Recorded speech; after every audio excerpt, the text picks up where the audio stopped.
Băn khoăn trong đêm thật dài, ở nơi niềm vui đã xa. Tình mình như đàn vô vọng, cho ta thao thức đêm dài, đưa nhau qua cơn mộng buồn. Màn đêm càng thêm cách xa, mình lặng im đến lúc này.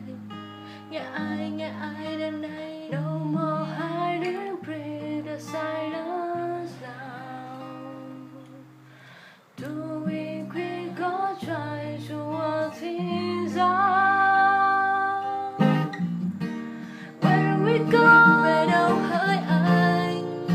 Are we ready to just give it up? So we turn our back on love, or so we stay with it. Chợt đèn lòng buông cánh tay, chỉ mình em sao biết quay lại. Ngày nào say đắm vô vàn, sao mình xa cách nhau. Where do we go? Người ơi, where do we go? Anh ơi, where do we go? Về đâu? Yêu thương cho tới nơi đâu? We begin where we are, try to mend the blood burns now.